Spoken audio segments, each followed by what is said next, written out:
Yes, sir. Good evening. At Good the evening. outset, I would like to thank the organizers of the AOS for giving me this wonderful opportunity of the scope of training in uveitis. Uvea is sometimes broken up as U, V, and R. It's full of surprises for both you and we and all. So we need to start with the basics.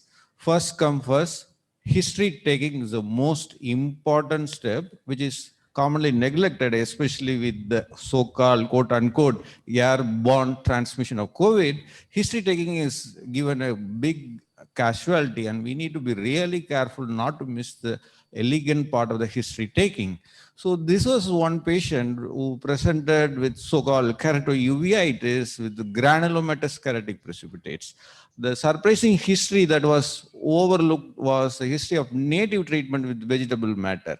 The patient was started on topical steroid by the postgraduate, and immediately the patient came back with 3 days with such a massive fungal keratitis. So we need to be very careful with history taking. Whenever there is a history of native injury, possibility of fungal should be entertained, and there is no harm in waiting to start with topical steroids, and be very methodical and ruling out the contraindications of topical steroids, especially in the developing countries.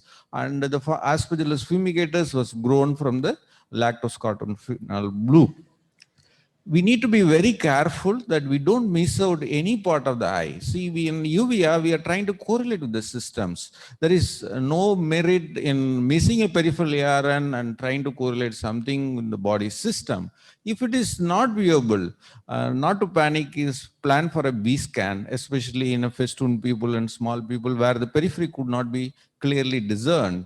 So this was one of our teacher who said that if you do only 90D and practice, you will be examining a very, very small part of the retina, and we should be very careful in uveitis not to piss a peripheral retinal pathology like ARN, and starting with high dose steroids can really be a catastrophe in such cases.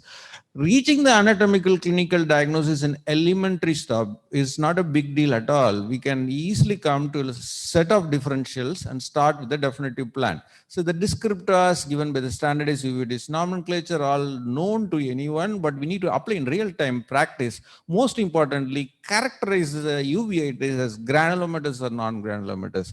See, if someone writes cataract as cataract instead of grading as immature, mature, hypermature, we will be really not happy with the candidate. But whereas we still see the candidates writing as KPs and not qualifying them as granulomatous or non-granulomatous, which is really elementary for any postgraduate. And whenever there is a recurrence, we need to revisit the diagnosis, and so as to say that we should be shameless to accept the change in the diagnosis, and if the treatment is not going according to our plan, infer whether are we dealing with an aggressive infectious or the patient did not use a medicine and things like that. Let me give you an illustration. So this was my own patient who initially presented with the vision of 1/60 and FFH scored vasculitis like appearance. The mantle was necrotic. We thought that we are dealing with high mantle positivity, and ATT was started. Oral steroid was tapered.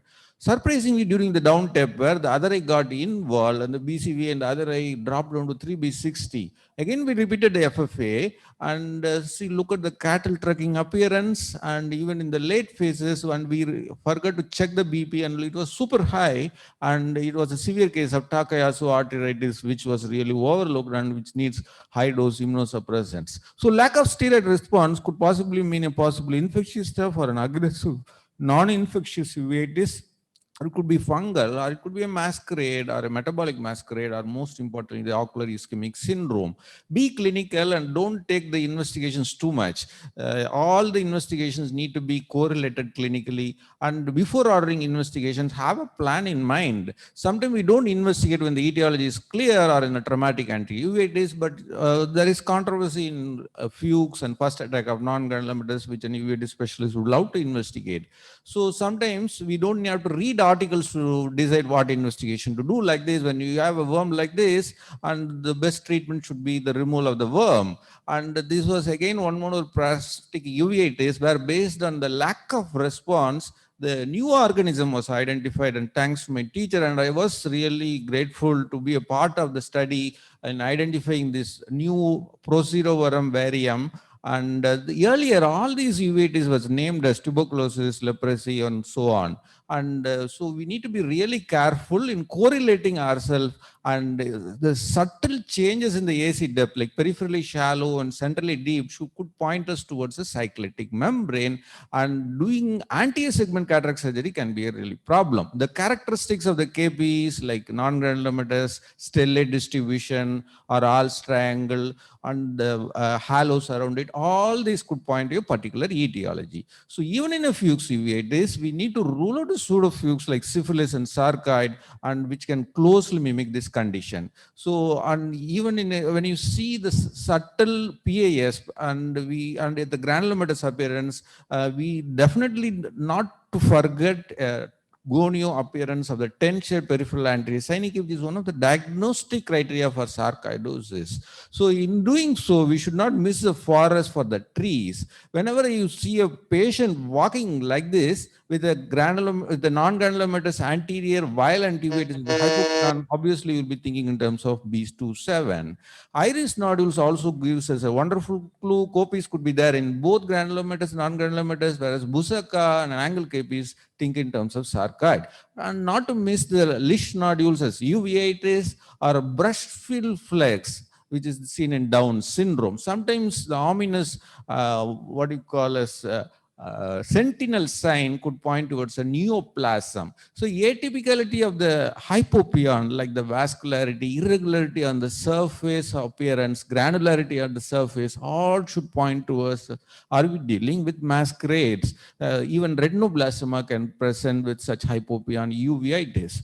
In post-op conditions, whenever there is biofilm, recurrent non-responding uveitis, we should search, are we dealing with an anaerobic organism like Propionibacterium acnes? Poor response to steroids, and when we do appropriate culture, we could pick it up. But even if you don't have access, and a beaded fibrin membrane could point towards a fungal or acnes or sarcoid or a toxoplasma.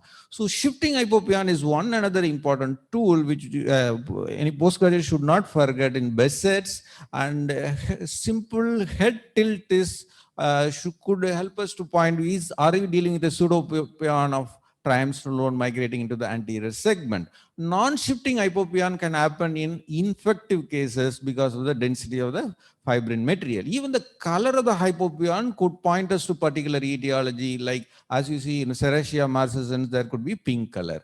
So to summarize, rule out infections before starting oral steroid. TB syphilis can masquerade any uveitis, and this was one patient who was visiting multiple hospitals with stuck-on appearance KPs. The one history which was omitted was a drug history of zoledronic acid injection given for osteoporosis. And once you stop this injection, uveitis doesn't recur. So we should think that there are different drugs that are possible, among which bisphosphonate has a higher role. So I'm going to end in 2 or 3 slides. The spontaneously ruptured lens, we should give us clue, are we dealing with leptospira? Uveitis is like mathematics if you follow certain rules. What are they? Leptobesets is seldom granulomatous. Always keep that in mind. Leprosy seldom affects the cooler structures of the eye and spares the posterior segment. No posterior synechiae think in terms of Fuchs. No PAS thinks in terms of Posner-Schlossman syndrome. Flare-up of uveitis following uneventful cataract surgery is a pointer for viral.